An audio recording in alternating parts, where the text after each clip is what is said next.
to Critical Conversations episode 16? 16. Or 17? Oh, no. I think it's 16. I think Okay. it's 16. This It's can just be a 17. tradition It's where we just 17. try to guess what number we're on. It's 17, though. It's definitely a tradition. At least me. And then you getting it right and figuring it out. Welcome back. Episode 17. I am featuring Whataburger shirt number 2 that I got for Christmas. It's a killer Whataburger shirt. Yeah, Caleb Murray mentioned that I had been wearing my Whataburger shirt, and then I liked it. I was like, I'll wear my second one. And then I was like, short sleeves, bad idea. But, you know. But here you are. I put the heat on today. Yeah, I don't usually do. So, yeah, welcome back. If this is your first time to Critical Conversations. I'm Sam Castles. My co-host, as always, Jared Bessie. Hello. And, Critical Conversations is a show where we sit down, try to have a helpful, meaningful dialogue about the crazy world that we live in and try to avoid getting too, what's this word that I keep trying to think? It's like inflammatory, but it's like what is it? Incendiary. Incendiary? That doesn't seem right. But this is That's the word that we don't want to be. Right. So that's why I don't know it, because I'm not trying to be it. Exactly. Yeah, exactly. So that's the goal, just to have some meaningful dialogue through some tough issues and avoid getting too caught up in the extremes and the noise, as it were. Yeah, the crazy partisan stuff of our world. Yes, exactly. Hard to figure out how to get some good news, get some good input without getting caught up in it all. So that's the goal. Yeah. But today we are talking about the title of the episode will probably be talking about Biden's first 100 days and his kind of coming in agenda. But I feel like we'll probably talk a little bit about some of the impeachment stuff going on, and there's a lot of social media bans and a lot of ban hammers. Been another, interesting week for news and politics. It's just like one thing after another. It doesn't really stop. So since October, I feel like. And I feel like next week will be busy too. When is swear-in day for everybody? Next Wednesday, so the 20th. So less than a week away from where now. So by the time we record next week, we will have a new president. So pretty exciting. Quite amazing.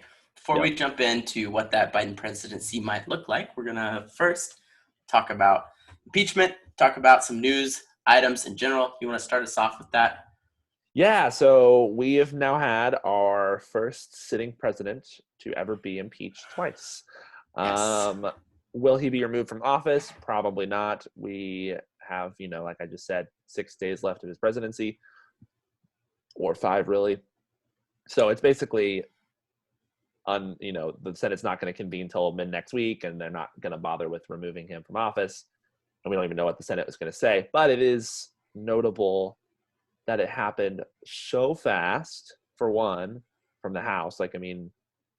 It's been a week and a day since the riots at the Capitol, and just how quickly it all happened.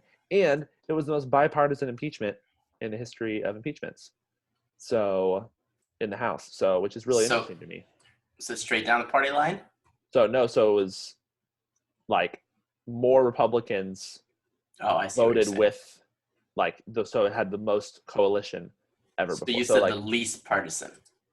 Yes, the least partisan. Most bipartisan, I think is what you said. Okay, cool. So because 10 Republicans defected and voted with every Democrat to vote for impeachment.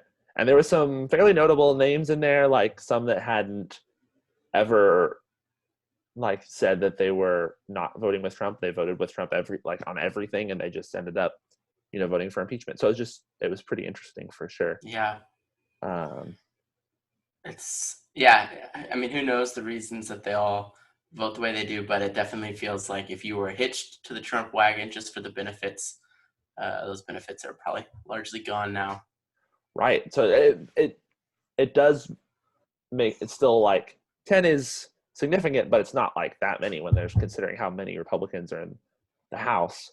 And so I understand the reasoning on both sides, but it's super interesting.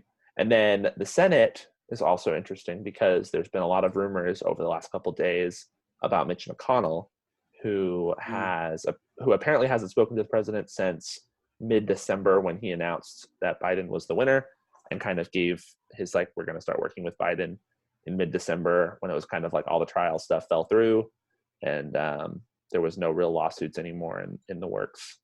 Right. So apparently they hadn't spoken, and McConnell's strongly considering voting for impeachment, which is pretty significant to have the Senate Majority Leader who's been an ardent Trump supporter for, he's probably not, he's never been like, I don't think Trump's his favorite, but he's supported him through thick and thin. Right. So. Yeah, that has been an interesting falling out. And I'm sure the actual feelings of McConnell are probably different from what we see, but right, like I said, he's probably never been his biggest fan. Yeah, exactly. But publicly, he's supported him, and so this is kind of the first big break. So right, yeah, they've definitely had their issues here and there, but I think after the election, they started to get into this spiff about probably election security was their fraud. They probably disagreed on that. I'm not sure how much McConnell backed him on any of that, but I don't think it was a lot. And then because he's never been one of the senators that's kind of like stood up for the yeah, exactly. And then more recently on COVID check stuff, I think McConnell said, I'm only doing 600. Trump or Pelosi and the Democrats wanted to do 2,000, I think. And then Trump vetoed it and said, I want 2,000. And kind of screwed McConnell. And it was weird because they reached a deal, and then Trump vetoed it to side with the Democrats, which was like, what? But I don't know if it was because he just wanted this quick boost in popularity and more of a screw you to McConnell. I don't know. Yeah, very strange. I bet both of them would like to blame the other for losing Georgia, both those races. So yeah, which I think all of this is significant, because if McConnell decides he does want to vote for indicting Trump on impeachment and removing him from office. It's so weird to say that now, but if McConnell's on board, that's the timeline where I see a lot of senators following him and actually going through on this. McConnell has a lot of sway in the GOP. Absolutely. And he's probably still going to be minority leader. So if he votes one way, it's going to signal to a lot of those other Senate Republicans to kind of get in line. Yeah. I mean, he's back to being the head Republican, right? Right. So, yeah. Yep. And I think it's important to remind our viewers that even though this removal of office might come after he's actually left office, it can still prevent him from running in 2024, which was still a question. I feel like he has sort of backed down on it lately. I saw some headlines. I should have read it. Yeah, I don't know, because I haven't seen him on Twitter, so I wouldn't know what he's thinking. No, I know he sent was significant. He sent a text to all his supporters and released like a video statement that he sent an email to supporters that was like, please don't come to the Capitol, or at least it was like, we don't want any riots, no violence, none of that's tolerated. Right. Let this happen. So that was good. Well, it's definitely not out of the question that he would run. No, I mean, based on that first video, he was still like, this is not the end. Like, we're going to keep trying for this. So I think the other thing impeachment means is like he loses some money and some other presidential perks. Right. Although he'll be very old when 4 years, like if he was president in 8 years from now, I mean, what is he, mid 80s at that point? Like, so. Yeah. Those, I've said this before, but those last years when you're at that age, they make a big difference. Like 4 years from 60 to 64, not that big a deal. 80 to 84, that is a big difference. A lot of age. For sure. Happen. Yeah. So all of that here nor there. I personally don't think there's any way that they will actually follow through on it, even though it's technically possible, especially if McConnell comes through. But I think they need 15 Republicans? No. Yeah, something like that. It's like 15, I think, maybe 13 if the Georgia guys aren't sworn in or something. I can't remember. Yeah, I don't know how with the new. Yeah. people what the like actual numbers are, but yeah, they have to get a significant amount over, and there's probably only like 4 or 5 that are sure bets. It's just there are too many senators that like will piss their base off for no other reason other than like this kind of symbolic movement. It seems more symbolic in nature than anything, this impeachment. So, sending a message. Right. Although I will wonder how this looks in 25 years. Like, what will we look back on and be like, oh my gosh, how do they not impeach him? Or right. Be like, oh, I mean, it wouldn't have mattered anyway, so what was the point? He never ran, and right. That was the end of it anyway. So, because I think for a lot of Democrats, this is a like we said, a symbol or a sign that you can't, you're not above the law. We will impeach you, whatever. Right. And then obviously for a lot of conservatives and Republicans, they think that this is just the Democrats' way of flexing and, sending a message. Yep, pretty interesting. So yes, we'll see how that goes. The other thing that is important, and I don't know I guess we can wait a little bit, is how it will affect Biden's presidency. We can talk about that. Yeah, we can talk about that in a little bit. The other kind of big news from this week was, I guess, Saturday. Trump was officially banned from Twitter permanently because he lost it for 24 hours after the Wednesday riot, and then got back and was back for a couple days. And then once, I guess, YouTube and Facebook and everyone else had banned him, they were like, Twitter was like, yeah, I guess us too. So he was indefinitely suspended. The account's just gone. You can't find it anymore, which is wild. And then this led to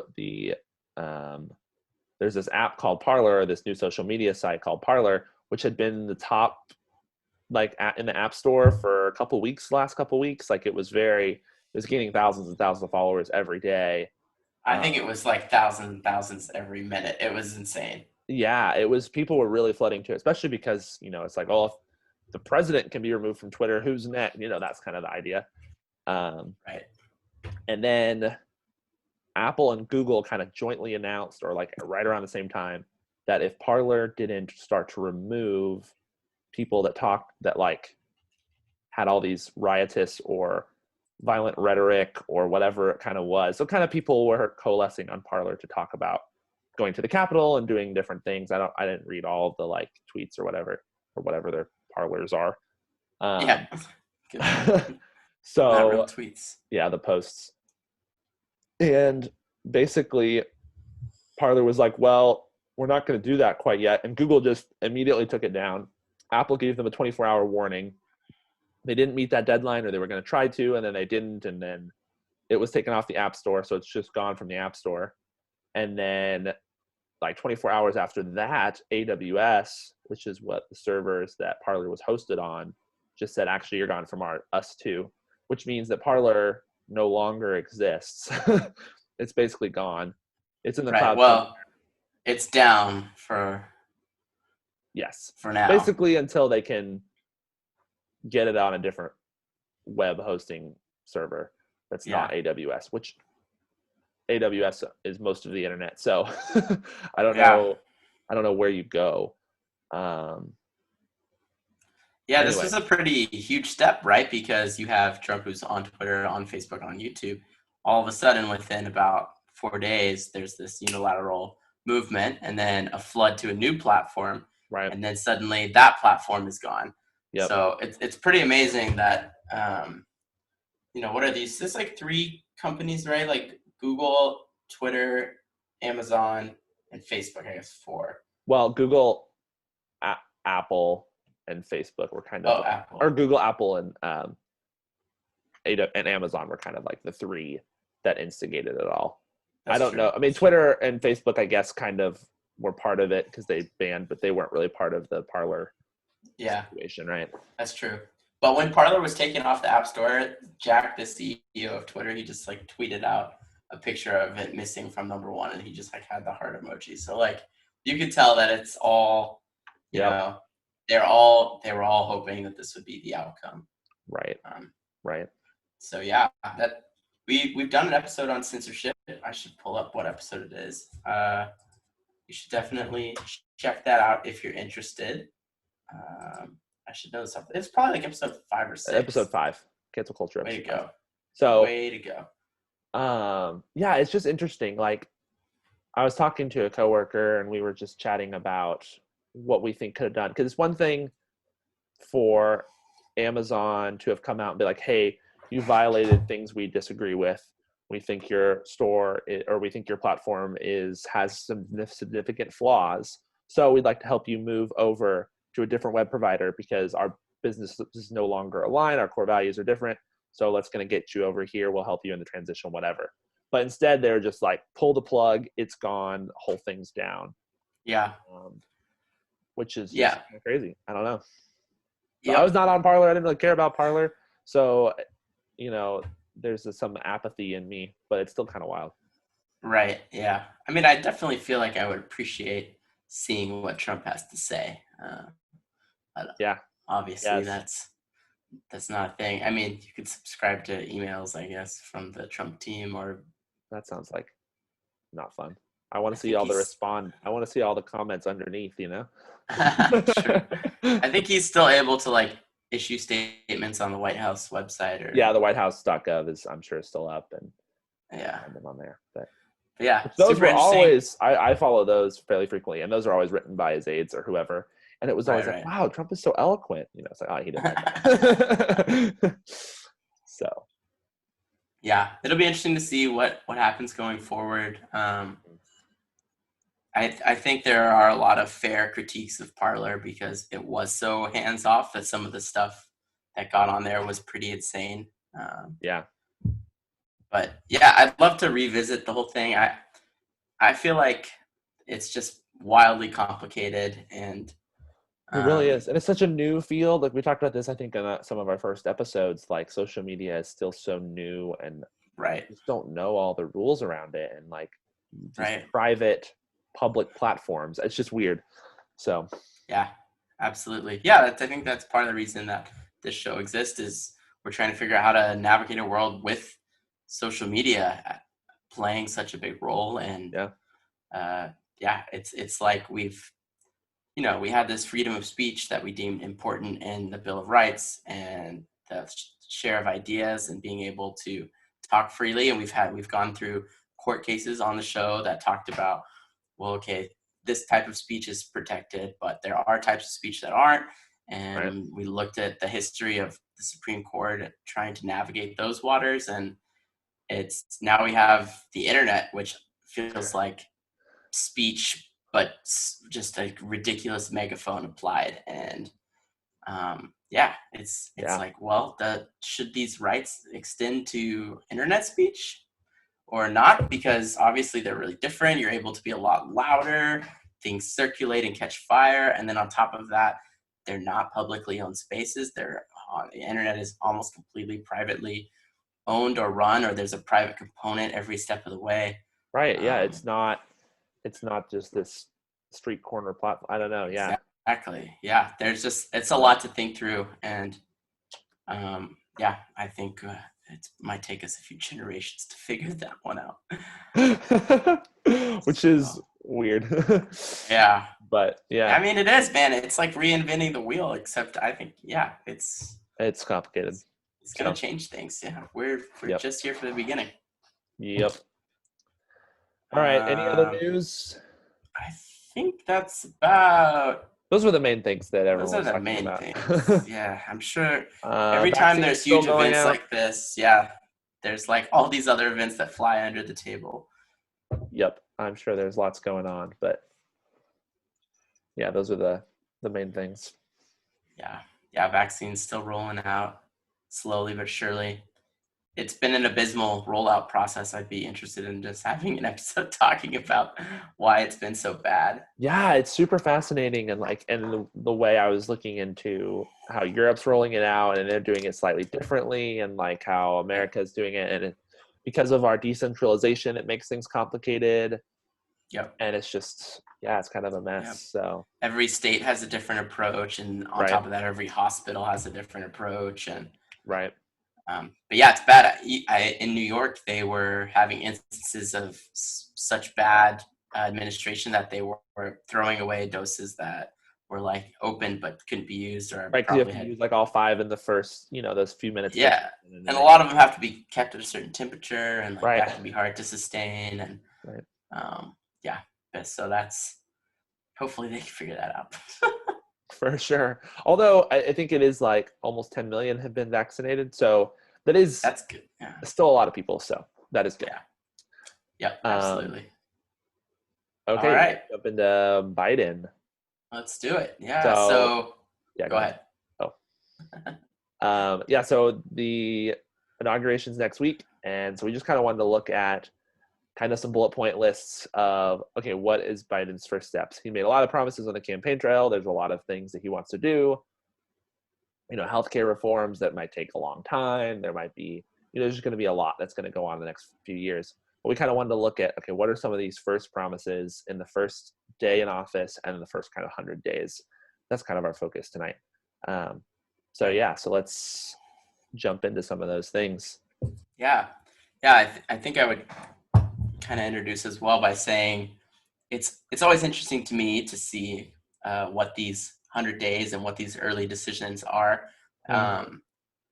People always talk about the president's first 100 days. It's kind of a benchmark, and you've spent the last, you probably started your campaign almost 2 years ago, Right. and Talking about this stuff for a while. yeah, you have a lot of time to make promises, and those 100 days are very important to kind of walk the walk. And for a lot of these politicians, it's a tough thing to work through because you've made so many promises. You might have waffled on a thing or two. You might have soft committed to a few things. You might have hard committed to a few things. Right. And a lot of it was up in the air with the Senate because there was a couple, when I was preparing, doing research for this, a couple interviews where Biden they would say, okay, what's your 100-day plan? What are you going to do with this and this? And Mm-hmm. there were just times where he would be like, well, partially I'm at the mercy of Congress. It's going to Right. depend on the Senate. And as we know, the Democrats picked up those last 2 seats. So now it's 50-50 with Kamala getting the ties. But obviously, it's more complicated than that. We talked about this a little bit. There's going to be, not every bill is 50-50 split. And Right. but I think that the major takeaway is most things that Biden really wants to get done, he should be able to get done. He might have to work some deals here and there and Yeah. his team, but yeah, with the he should be able to Senate, get done what he said he was going to get done. yeah, especially with like things like new coronavirus relief bills, like COVID stuff, like a lot of that is become a lot Right. easier when you have the full control of the government. So that'll be interesting to see for sure. Yeah, absolutely. All right, you want to start us off? Yeah, so kind of some of the first day one things have to do with COVID, obviously. I think there's a lot of people on the left and a lot of Democrats that have been really frustrated with Trump's handling of the virus. Obviously, it's been an ongoing issue. And specifically in the last several months, it's been like no one can get their act together. Congress can't figure it out. Trump can't figure it out. We were just talking about this. So one of Biden's first things is to create a task force that's going to be in charge of finding a bunch of things about COVID and just making sure things are running smoothly. He's going to up the relief package for everyone from the 600 to 2,000. So you'll get that extra 1,400. Let's see. He wants to start like increase testing, and he wants to increase vaccines, obviously. Yeah, so those are kind of the main highlights. What's an interesting part of this that might be part of the relief package under the guise of COVID is student relief debt, or student debt relief. I flip those words. Yes. But yeah, so basically, a lot of, I think it's like up to 15,000 or something. If you have student loans, those will just be taken by the government, and you won't have to pay those back anymore. Which is kind of interesting at couching that, because that's been, a policy for the left for a while now, but that's interesting to couch that as kind of part of this COVID relief, which all student loans, I'm pretty sure, have been on hold since March. So no one's been paying loans anyway. Right. I don't know how it all works, but Right. But it kind of, I mean, yeah, it's all of this COVID relief stuff, and one way or the other is just giving money back back to the Americans. generally. Yep. So I guess this is just a Another group way. that, Yeah, another way to do that. Interesting. This is kind of jumping to the first 100 days, but he wants to have 100 million vaccination done by the end of his first 100 days. So I think that's total. So basically getting 90 million more in the next 100 days, which hopefully is doable. I would love that if that's doable. So right. Yeah, that would be almost great. a third of the country. So yeah, I mean, it kind of makes sense. I feel like a lot of the things that have been slowing down the vaccine have been just how focused they are on getting this age group done and these healthcare workers. Right. And when you target specific groups like that, I think it does make it a little bit harder because you have to focus on getting exactly all of those people. But once you open it up, it feels like there should be a bit easier to get them. Yeah, because I think there's just a lot of issues with who's next and who get it and all this politics that come along with it. So and they had a few allergic reactions. I think that slowed it down because they make people wait like 30 minutes before they leave to make sure they don't have. So yeah. All right. Big one. He's definitely prioritized COVID. That's for sure. Yes. Which it is interesting. I was just reading like some of like Kamala's stuff and his kind of like messaging and wanting to. I saw a Kamala tweet that was like, "We got to make sure everything gets reopened and like kids get back to school and people get back to work." And it's interesting how that narrative's kind of shifted from that's kind of what a lot of the right was saying and during the summer, and the left was saying we need to still lock down. And now that we're, I guess because we're getting the vaccine, that's what's helping us, even though the numbers are actually still going up. Like deaths, we had over 4,000 most days this week. So. Wow. Yeah. Did we really? Over 4,000? I think the highest this week was like 4,400 in one day. Wow. So yeah, it's pretty amazing. It's pretty crazy.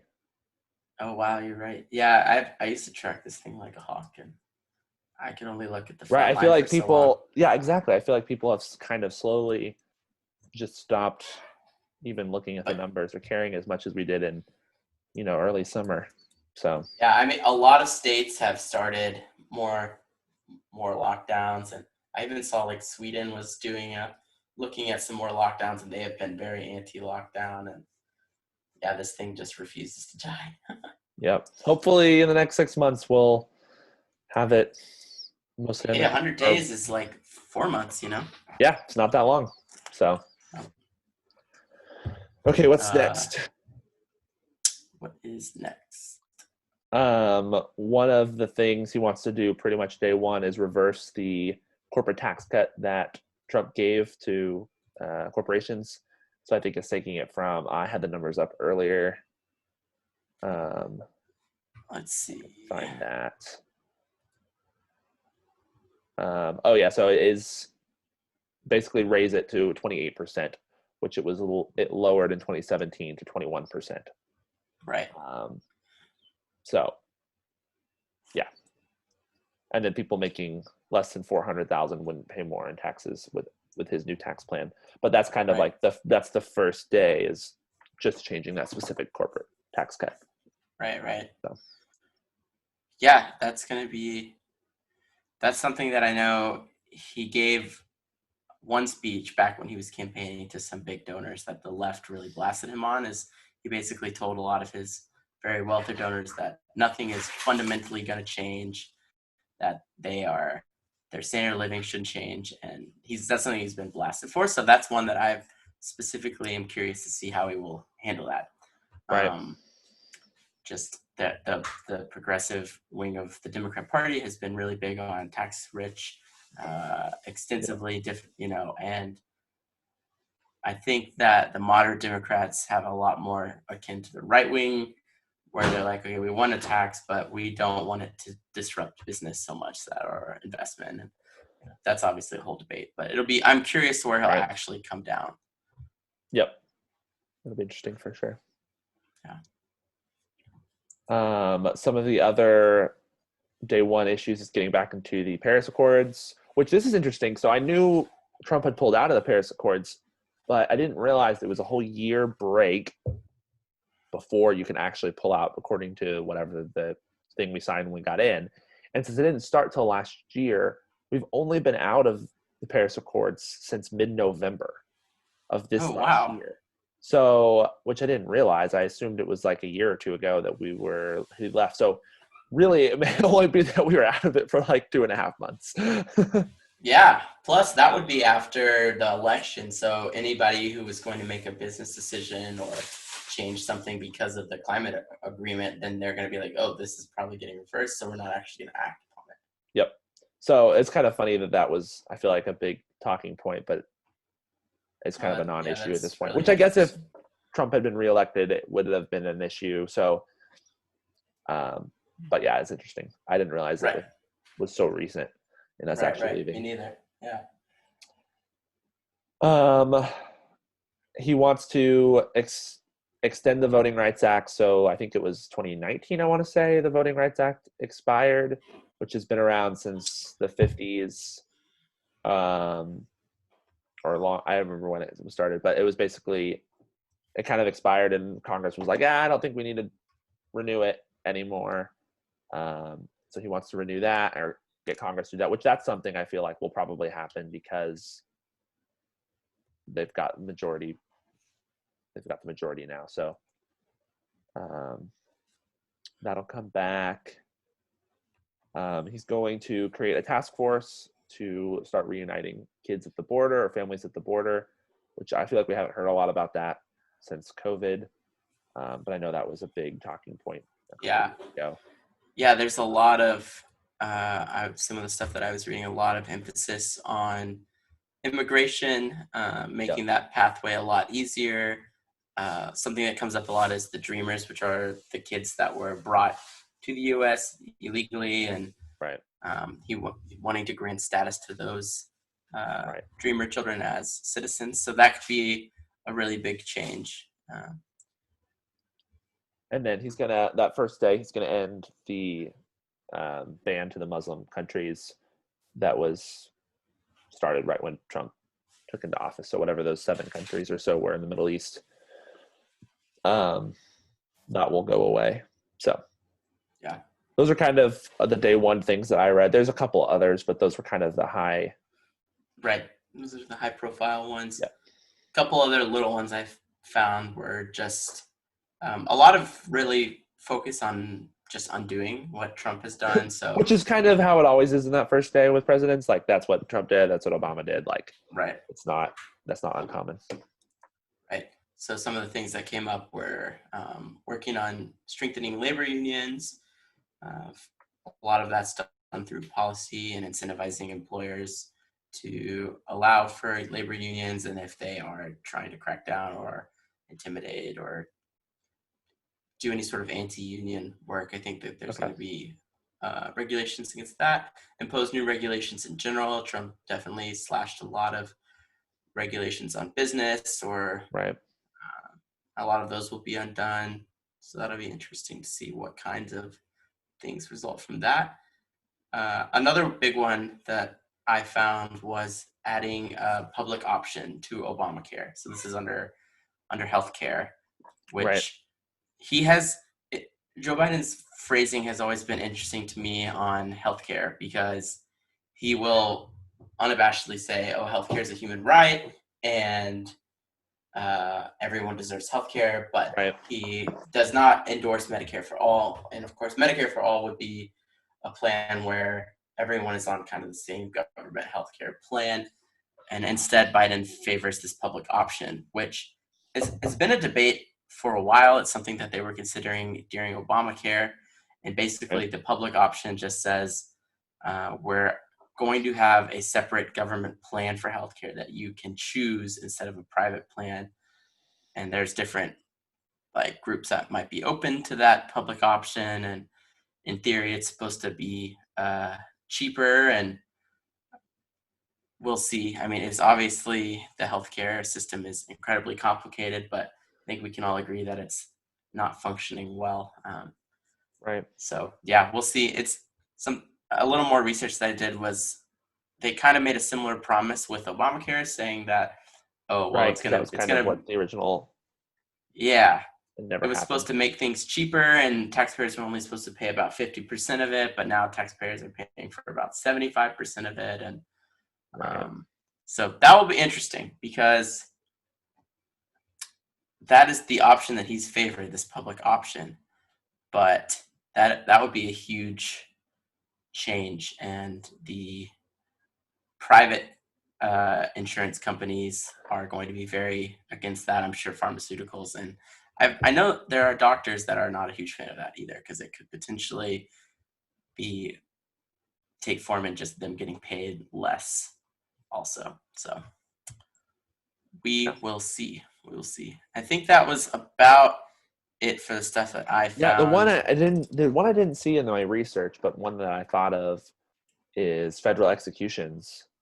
And Mm, so I don't know if you've seen the news on that. That was the other thing I was thinking about for the news I forgot was we had our first federal execution like a month ago, a couple weeks ago, like just recently, in 17 years or something. And well, so, and the first woman was executed 2 days ago, and the Supreme Court reviewed it like right before it happened, and they said it was okay. And the Supreme Court's reviewing one right now. They're expected to release a decision probably while we're recording. Um, so I'm curious to see if that will be. I mean, I'm sure Biden's against the death penalty on paper at least. So I'm curious to right. see what if he stays those as soon as he gets into office. Yeah, I absolutely. think like 9 or 10 have been executed since that started up again. So Right. Yeah. Yeah, interesting. yeah. Do you want to talk about That any of the first 100-day things? I had a couple notes. yeah, mine more 100 Day. day stuff. I might have gotten off of our day one stuff, No, no, but no. You're good. I mean, I think a lot of those things will be started pretty early. Um, the only other things I had were like stopping the border wall from continuing to be built. So that's something that's been going on, and right. a lot of police and criminal justice reform, which I think will be good. And then there's like he wants to have like a climate world summit. He's talked about. I don't know where the status is on that. People didn't really know because of the pandemic, obviously. So, Right, right. Yeah. um, Yeah, it's I I find it funny when a lot of lawmakers, and I feel like the Democrats tend to do this.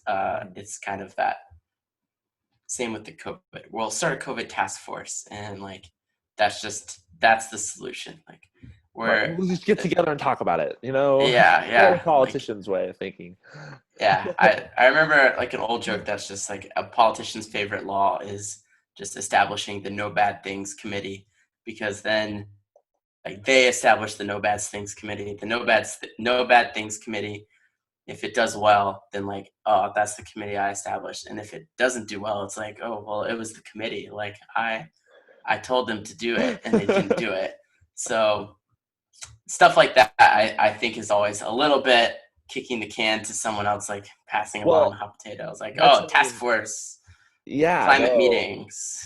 yeah, summit, whatever that means. Yeah. Yeah, Yeah. So so I'm curious to see what these things actually take place. I spent a little time looking at his cabinet, okay.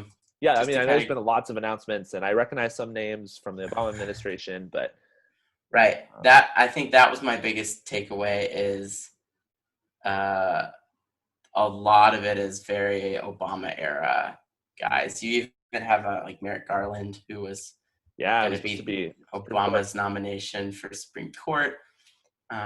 You've got like John Kerry, even Pete Buttigieg is the Secretary of Transportation. Yep. So there's definitely some nods, I think, to the more progressive wing of the party. Like there are some believers in, Medicare for all and a little bit further left leaning, but I think overall the It's pretty progressive wing of much the trying to party like. is, yeah, It's pretty much like Biden's it's like, like hey, a we bare kind of went minimum. here and we kind of went back. We're Right. trying to Yeah. get back into the. We'll get a few appointments to make you progressives happy, but then in general, I think he wants to be pretty moderate and pretty middle of the Yeah. road. I didn't read anything about court packing. I know we've talked about that on the show a little bit. Yeah, that seems like it's moved on. I think, I mean, there's a chance in like a year or two that could become up an issue, but I don't think that's any way a priority right now. It was mostly fear Right. mongering and stuff during ACB's Right. confirmation. But since she's, yeah.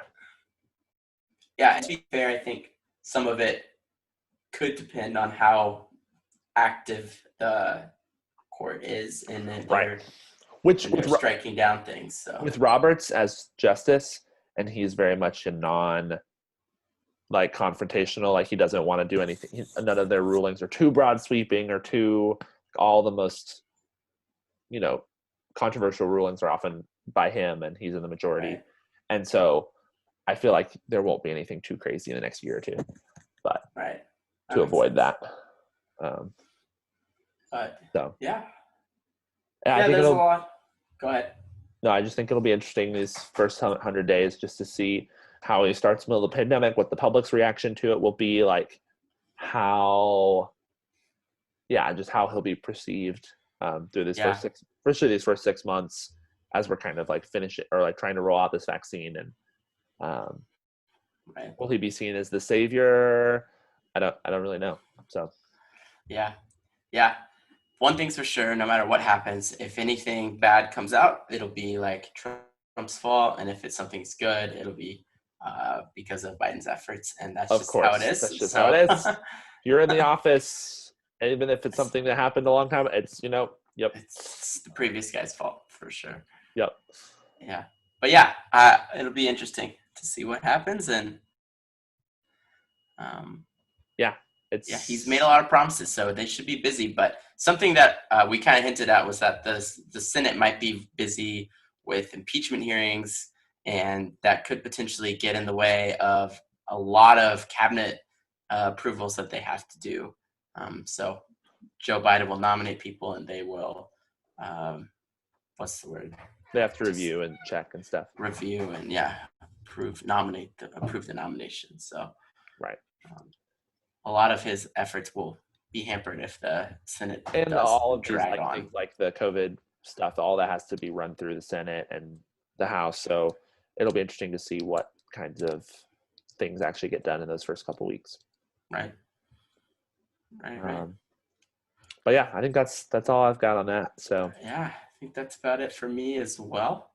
Cool. I think next week it will be if we record on Thursday, that'll be the first day in office, right? Yeah. So maybe we'll give some updates on what's happening, and maybe we'll have another topic. Who knows? We definitely will have some Biden stuff to talk about, I'm sure. Yes, and who knows what else will happen this week? We could have, Inauguration Day. They're like stacking, National Guard and all sorts of people to be in DC. Like Airbnb announced that they're not allowing anyone to stay in any Airbnb for the whole week next week, and they're compensating like the owners who had people booked. Anyway, it's wild. Oh my gosh, so, that is wild. Yep, they seems like they went from grossly underprepared a week ago to now maybe potentially grossly overprepared. Right, watch like nothing happened, no one's there, and it's just like, oh, okay, well, right, go home now. Yeah, that's what I hope happens. Yeah, I think that's the case. I think there were probably plenty of idiots who came on Wednesday who wanted to infiltrate the Capitol, but I think there's a lot of other ones that were just like, oh, the gate's down, we can walk inside the Capitol now, this is a protest now, so let's go hang out. Yeah, I don't think we're going to see a repeat, but who knows? Yep. All right, you got a recommendation for us? Yes, sir. So something I've been watching the last couple of weeks, last couple of days, is a show called Nathan for You. This was a show on Comedy Central that ran from like 2013 to last couple of years, 2018 or something, 4 seasons. Pretty short, like a run of episodes, but it is hilarious. So basically, it is a documentary show where this guy, Nathan Fielder, he is Canadian and he went to business school, which is true. He goes around and helps small businesses with various tasks. So he might go to a pizza shop who's struggling in LA and try to help them. And he helps them variety of outlandish and crazy ways, pushing the limits of like, he often tries to like push the limits of the legal like boundaries, and he just wants to see how far these business owners will take it and how customers will react, all sorts of craziness. And he's social. He's like, he plays an exaggerated version of himself, which is always super socially awkward, and he puts people in all these really uncomfortable situations constantly, and it just is so funny. Like, there's an episode early on in the first season where he goes to this gas station who's struggling because this is 2013, so gas prices in LA were like $4.50, and he said, "What if you put on your billboard or on your like gas sign, $1.95 with rebate?" Okay, so all these people are coming to, like, he's got this line of cars, and people are coming inside to get the rebate, and the rebate is, oh, you have to get in the van that's over there and go hour and a half to the mountain, climb this mountain, and there's a box at the top, and put it in the box to get your rebate. And so obviously the business idea is that no one's actually going to do that. They're just going to pay the full price, right? Wrong. Like 8 people were said, that's fine, got in the van. Nathan had added all these legal clauses about, like, you have to spend the night, you have to answer all these riddles. And 3 people, no joke, to get their $15 rebate, stayed on the mountain for like 20 hours talking to Nathan about trying to get anyway, it's hilarious. Wow. Just pushing all these different boundaries. That's amazing. I feel like this is, go ahead. Oh no, he went on Kimmel right before his 4th season and gave this funny anecdote, like often comedians do. It's like crazy story that happened to him, right? And then it aired. And then 6 months later, or like a few months later, his episode aired, and it was about how he was trying to come up with the best anecdote for a late night talk show, and it was all faked and all staged. And you didn't know that until months after it. Anyway, it's just, oh my gosh, he's very funny. So. Wow. Sounds great. Sounds like a show Catherine would not enjoy because you cannot handle awkward humor. If you can't handle awkward humor, it is not the show for you. Very cringe. Great. Well, do you want to give us an outro and we'll wrap it up? Yes, this has been Critical Conversations. Thank you guys so much for joining us. Next week, we're not really sure, but we'll talk about some Biden stuff. We are on YouTube as our show. We are on Spotify and Apple Podcasts and everywhere you can find podcasts. We're on Facebook at Critical Conversations. Like us on there to get updated when the new episode goes live. So I think that's about it. I'm Jared. Thank you guys so much for watching. Yeah, you guys have been great. All right. We'll see you next week.